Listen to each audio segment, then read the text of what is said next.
আসসালামু আলাইকুম। আমন্ত্রণ বাংলা ভিশন সংবাদে আপনাদের সাথে আছি ফাতেমা জান্নাত আইরিন। অবশেষে স্বপ্ন পূরণ হলো চট্টগ্রামের দ্বীপ উপজেলার সন্দ্বীপবাসীর। চট্টগ্রাম সন্দ্বীপ নৌ রুটে চালু হয়েছে তাদের দীর্ঘ প্রতীক্ষিত ফেরি সার্ভিস। সকাল 8:30টায় এই ফেরি সার্ভিস উদ্বোধন করেন নৌ পরিবহন এবং শ্রম ও কর্মসংস্থান মন্ত্রণালয়ের উপদেষ্টা অবসরপ্রাপ্ত brigadier general doctor M Shakhawat Hossain.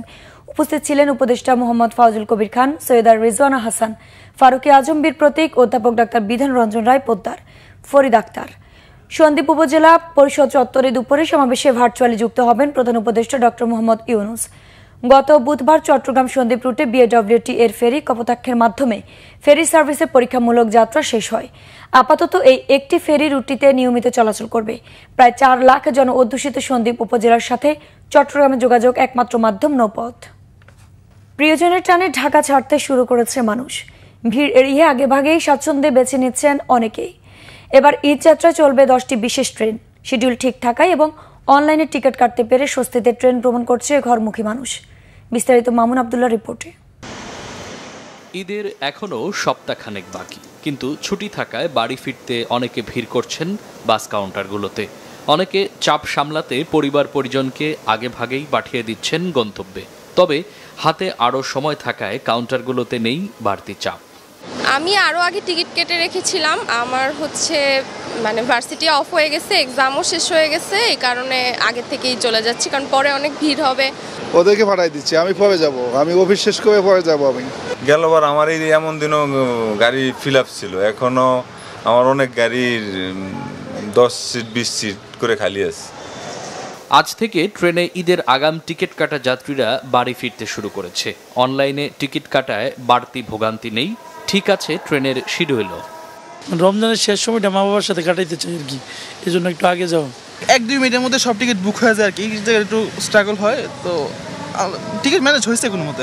যাতে কোনো ঝামেলা না হয়, কোনো যানজটে না পড়ি, তার জন্য আগে যাওয়া। কোনো ভোগান্তি নয়, বাট আগে যাওয়ার কারণ হচ্ছে যাতে ফেস না করতে হয়, প্রবলেম ফেস না করতে হয়, সবার সাথে একসাথে গ্যাদারিং না করতে হয়, এর জন্য আগে যাওয়া। ট্রেনের চাপ তেমন কোনো লোকজনের খুব একটা হ্যাসেল আমাদের করতে হয় নাই। সব কিছু মিলে অনেক সুন্দর লাগতেছে আর কি, যাওয়া জার্নিটা একটা এনজয়ফুল মনে হচ্ছে। স্কুল কলেজ ছুটি থাকায় নানুবাড়ি দাদুবাড়ি যাওয়ার অন্যরকম আনন্দে শিশু কিশোররা। আমরা যাচ্ছি হলো আমাদের নানু বাড়িতে। দাদু বাড়িতে যা খুশি তাই করবো। ওইখানে 3টা ভাই আছে, ওদের সাথে খেলাধুলা করবো। কলেজ খুলে দিবে, তারপর ঝামেলা হয়ে যাবে, প্রেশার পড়ালেখা। তো এক ছুটি পাইছি, এখন ঘুরতে যাব। অতিরিক্ত যাত্রী চাপ সামাল দিতে এবার ঈদে 10টি বিশেষ ট্রেন চলবে জানিয়েছেন ট্রেন কর্তৃপক্ষ।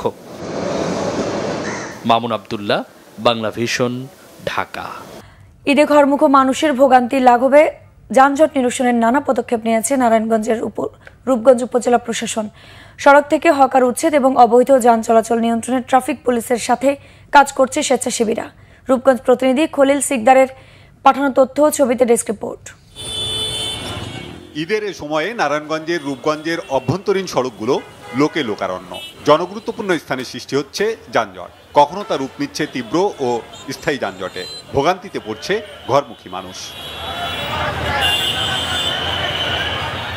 দেশের দক্ষিণ পূর্বাঞ্চল সিলেট ও চট্টগ্রামের জেলাগুলোর রাজধানীতে প্রবেশ পথ ঢাকা সিলেট ও ঢাকা বাইপাস সড়কের বিভিন্ন স্পটে যানজটের কবলে ব্যাপক ভোগান্তিতে পথচারী ও সাধারণ মানুষ।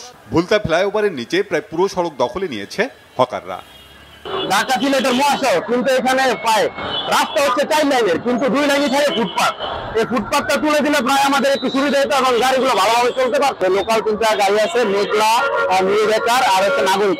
এই 3টা গাড়ি খুব সমস্যা করে, রাস্তার মাঝখানে দাঁড়িয়ে থাকে, লোক নাই এবং এদেরকে সরানোই যাচ্ছে না। আমাদের কোনো কমান্ড শোনে না। 3টা রাস্তার ভিতরে 2টা রাস্তায় ফুটপাথে ভরে গেছে, বিশেষ করে মার্কেটের সামনেগুলোতে।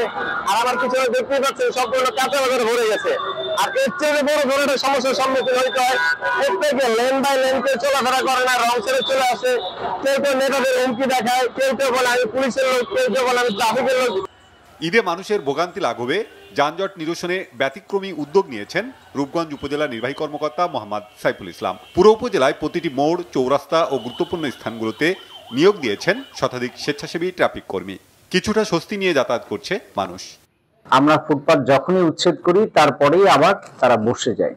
এই জন্য একটা পার্মানেন্ট সলিউশন হিসেবে আমরা যেটি করেছি যে আমাদের কিছু স্বেচ্ছাসেবী, বিশেষ করে শিক্ষার্থী যারা ছিলেন, তাদেরকে আমরা এখানে নিয়োগ দিয়েছি, তাদেরকে ঈদ পর্যন্ত নিয়োগ দিয়েছি, যাতে আমাদের ঈদ যাত্রা আমাদের দেশের সব মানুষ যারা এই রাস্তাটি ব্যবহার করেন নির্বিঘ্নে তাদের বাড়িতে পৌঁছতে পারেন। যানজট নিয়ন্ত্রণে তৎপর পুলিশও। ছাত্ররা আছে, তারা আমাদের পাশে থাকে বা আমাদের সাথে যথেষ্ট পরিমাণ সহযোগিতা করে, আমরা তাদের পাশে আছি। উভয় মিলিতভাবে এখানে আমাদের কাজটা পরিচালনা হচ্ছে। ফুটপাত আমরা যথেষ্ট পরিমাণ চেষ্টা করি, সকাল বিকাল দুপুর 3 বেলা এখানে উচ্ছেদ করার জন্য আমরা আপ্রাণ চেষ্টা করি। শিক্ষার্থী ও স্বেচ্ছাসেবীদের ট্রাফিক দায়িত্ব পালনে যানজট নিরসনের পাশাপাশি চাঁদাবাজি, ছিনতাই সহ অপরাধ প্রবণতা কমেছে বলছেন স্থানীয়রা। Bangla vision news desk. দর্শক, এছাড়া এখনকার মতো পরের সংবাদ দুপুর 12টায়। এছাড়া বাংলা ভিশন সংবাদ ও সংবাদ সংশ্লিষ্ট অনুষ্ঠান দেখতে ভিজিট করুন www.bpnews24.com ও facebook.com/banglavisionnews এবং সাবস্ক্রাইব করুন youtube.com/banglavisionnews। ধন্যবাদ।